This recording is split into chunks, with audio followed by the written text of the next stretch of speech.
Dan masalah suka tanya, kenapa? Kurang murni imanmu. Kok tanya lagi? Sudah tahu agamamu Kristen. Sudah tahu Tuhanmu Yesus. Sudah tahu Tuhanmu Yesus itu sudah membuka segala sesuatu secara transparan di depan sebelum orang ikut dia. Mau ikut aku?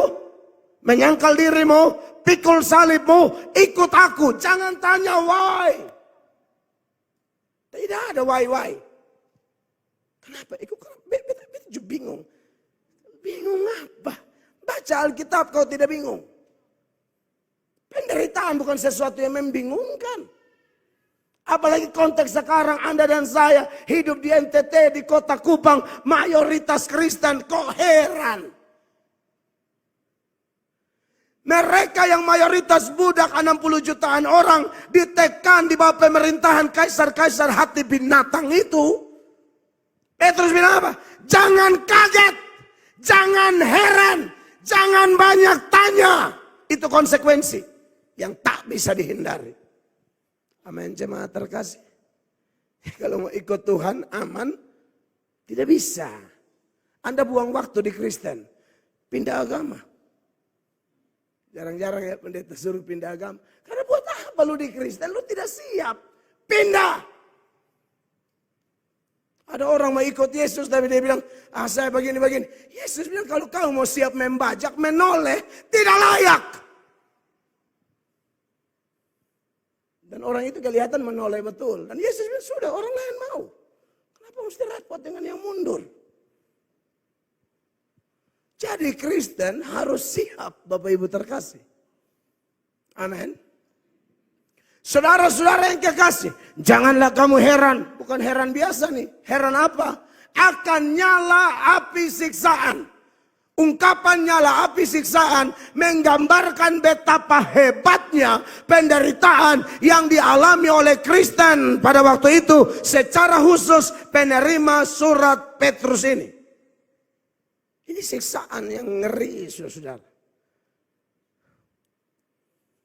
Tapi saudara-saudara, Anda yang mau supaya jangan banyak tanya, jangan banyak protes, melainkan siap 86 Tuhan. Sekali Yesus tetap Yesus, sekali maju tetap maju. Aku tidak akan jalan di tempat, apalagi mundur. Aku akan maju. Sebab Yesus berkata, kalau engkau mundur, engkau tidak akan pernah layak bagiku. Makanya pegang kuat-kuat iman kita. Bandingkan dengan Ibrani 10 ayat 35. Yesus berkata demikian melalui penulis Ibrani. Perhatikan. Sebab itu janganlah kamu melepaskan kepercayaanmu. Jangan. Kenapa? Karena besar upah yang menantinya. Ya, terus 36. Sebab kamu memerlukan ketekunan supaya sesudah kamu melakukan kehendak Allah, kamu memperoleh apa yang dijanjikan itu. Iya. Jadi iman yang dimurnikan itu akan menghasilkan ketekunan yang luar biasa. Dan kalau orang yang mau dimurnikan menyerahkan diri dan berkata suka-sukamu Tuhan. Proses aku menurut apa yang Tuhan pandang baik. Maka Anda dan saya akan kuat. Karena tidak lama lagi Yesus kembali, bukan? Ayat 7, ayat 37. Perhatikan. Sebab sedikit, bahkan sangat sedikit waktu lagi, dan ia yang akan datang sudah akan ada, tanpa menangguhkan kedatangannya. Tidak ada yang bisa membatalkan waktu, limit. Yesus akan kembali. Dan yang akan mendengar seruan atau undangan bilang begini. Hai hambaku yang setia dan baik, baik sekali perbuatanmu, masuklah dan turutlah dalam kebahagiaan Tuhanmu. Hanya mereka yang siap dimurnikan. Amin Bapak Ibu terkasih. Sebab kali mundur 38 sama-sama baca. 1, 2, 3. Tetapi orangku yang benar akan hidup oleh iman. Dan apabila ia mengundurkan diri, maka aku tidak berkenan kepadanya. Ini prinsip Tuhan.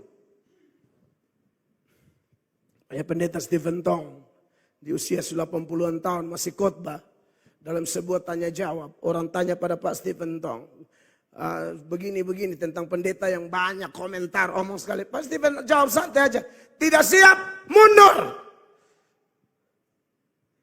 Selesai. Tidak siap, mundur. Apalagi kau level pendeta. Kita siap. Ciao. Dan sebenarnya bukan hanya pendeta, semua Kristen. Kita mau maju, amin. Sekali Yesus tetap Yesus, amin. Yang mau tepuk tangan dulu yang meriah begitu. Dan kalau Anda mau, caranya cuma satu. Selalu datang padanya, dengar penguatan dari dia. Sebab dia akan menolong kita, dia akan hiburkan kita di tengah-tengah penderitaan. Salah satu buktinya adalah nats yang mau kita baca. Ini dialamatkan kepada orang-orang yang sedang menderita. Tapi Roh Kudus berkuasa atas Petrus. Sehingga waktu dia menulis surat ini, dia tidak mulai dengan membahas betapa beratnya penderitaan. Ayat-ayat yang saya munculkan dari surat Petrus tadi, ayat 6, ayat 12 dari 1 Petrus 4, itu belakangan. Dia tahu mereka menderita. Tapi pertama-tama dia mulai dengan apa? Di ayat yang mau kita bahas, ayat 3 dia bilang begini. Terpujilah Allah dan Bapa Tuhan kita, Yesus Kristus. Bagi kita yang menderita, yang perlu kita dengar adalah apa? Penghiburan. Yang perlu kita dengar adalah apa? Firman. Yang perlu kita dengar adalah apa? Firman yang murni.